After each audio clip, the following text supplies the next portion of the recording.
to examine my first person. Well, how much am I hurt? How much am I really hurt? Right? We have a great tendency to overstate our hurt. Great book by a gentleman named Charles Sykes called A Nation of Victims. Right? Where he makes the claim, according to the last statistics, that 357% of Americans, right, count themselves as part of a victim minority. Work that out. Right? So, my God. Right? 357% of Americans count themselves as part of a victim minority. Right? And he tells, a series of just incredible stories from the zeitgeist. There's a man who was fired, right, because he kept coming late. Right? So he sued the company, saying, how could you fire me? I have chronic lateness syndrome. There's a point, right? But he goes through story after story, and you actually think he's making it up. It's actually really well footnoted.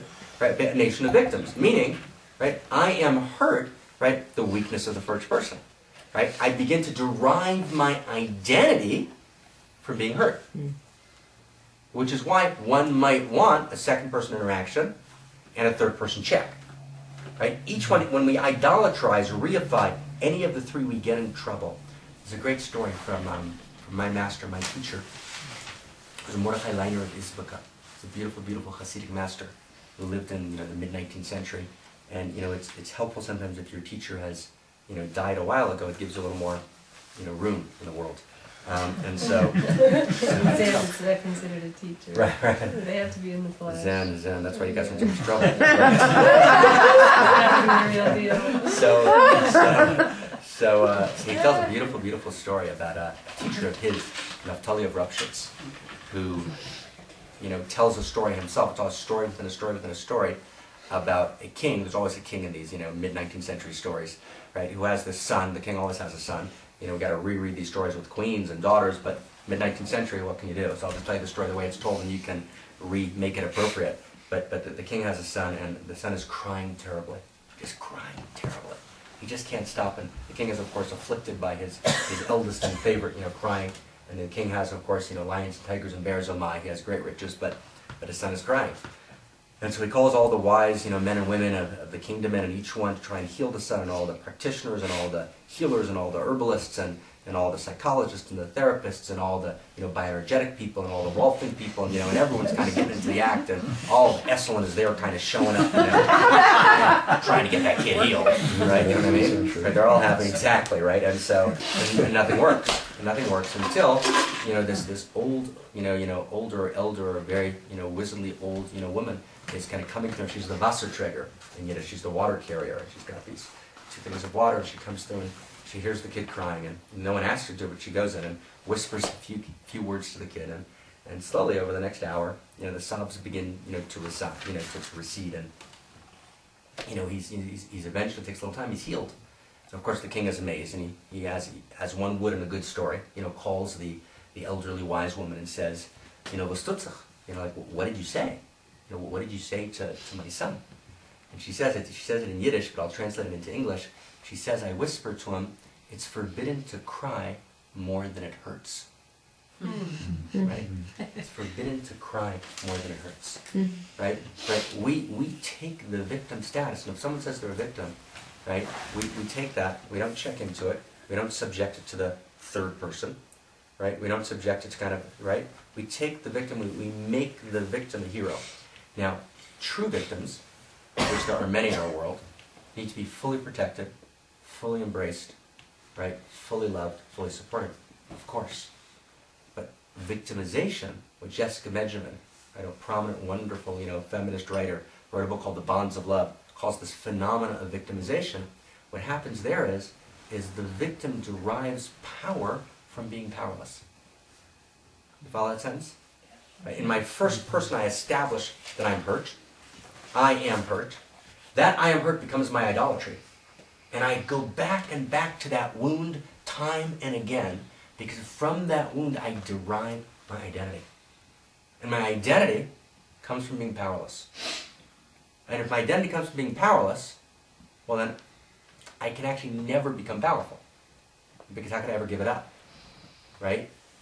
My identity comes from being innocent. But the price of innocence is impotence. Right? The price of innocence is impotence. If I'm innocent, and we're trained to be innocent, right? Mom, Mommy, the milk spilled. Who spilled it? I don't know, the milk spilled. Wasn't me, right? My little brother did it, right? We get rewarded early in life for being innocent.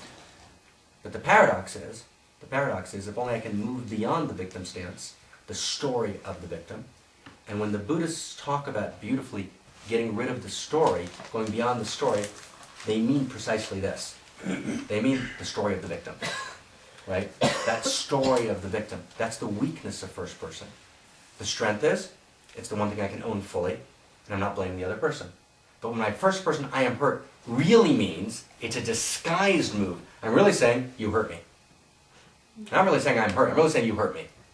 I'm making a second person statement disguised as a first person statement. Becomes more complex. Okay, you hurt me.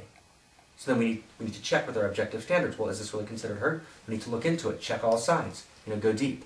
So this is just an example. I don't want to spend my time on this evening. Just a way of kind of wrapping up our previous conversation. First, second, and third person are a big deal. And how they're working, what I'm doing with them, my colonizing the other perspectives, actually change all of life. And as this becomes not a talk, and not just an exercise, but it becomes something you just actually, it becomes a meditation. It's a constant meditation. Am I making a first-person statement, a second-person statement, or a third-person statement? Is it a first person disguised as a second person? Right? So, for example, you hurt me. You hurt me.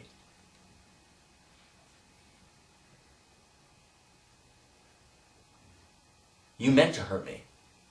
You said that in order to hurt me. What's that? You said that in order to hurt me. What's that? What kind of statement is that? Third. It's a third-person claim. You said that in order to hurt me. So, for example, John and Melissa are out, and, John's on a diet. And Melissa says to him in front of a bunch of friends, I can't believe you're having another scoop of ice cream. And John says, you just said that in front of my friends? And they go home, right, and they have this huge argument. And John says to Melissa, how could you possibly say that to me in front of all these people? And Melissa says, I was just trying to help you. She says, what do you mean? You were trying to embarrass me. Well, that's intent and impact. Intent and impact. Intent was, whatever my internal first-person intent was. But when something impacts on me in a hurtful way, what do? I claim to know your first person. Do you follow that? Mm-hmm. That's called the conflation of intent and impact. The conflation of intent and impact is when I have a first-person experience. Based on my first-person experience, I claim to know your first person. I actually never do. Your interior. Your interior, right? I know that you intended to hurt me. Actually, the only thing I can know is, I'm hurt. Right? The only thing I can know is, I'm hurt. And even that, I got to check carefully, am I crying more than it hurts? Or maybe I'm crying less than it hurts. But I can check that. But I can't know what your intention is. When I conflate intent and impact, right? That's when love starts to go down the tubes. When I disentangle intent from impact, and if you want to press delete on everything we say, take one tool away, this one's gorgeous. Right? Disentangle intent and impact, you actually solve half of love's communication problems in the world. Because what happens is we always claim to know the other person's first person. And we never actually do. And, finally, what we do is, we always make the other person's first person black and white. They're either malevolent or good. Right? They're either kind or mean. But usually, right, simplifying, right, doesn't actually bring us to integral view. Complexifying. Here's another word. Complexify, don't simplify. If I complexify, something happens that's completely different. Right? So does this just kind of help just to summarize what we did and why this is important? Just kind of bring this down, why this is important. Okay. So let's go from here. Let's take it's a little kiddish here someplace. Good. So if you guys have some second person time, right, I just want to teach you a little bit of a chant. Do you have any objections to learning a chant here? Any objections here? No objections. Good. I'll teach you a chant. It's a great chant. Now, you have to watch for a second what the objection is to learning a chant. Because actually people do have objections. The objection is, I'm about to do something where I may lose my autonomy. I'm going to sing his chant. Hello. Why would I do that? Violation of my space. So whenever we do something kind of, right, in a Sangha mode, we get a little uncomfortable. Right? Because why are we leaving our autonomy space? So we're going to always move between autonomy and communion. Okay? Always move and hold both. And notice the uncomfortableness. And what we're going to do all through the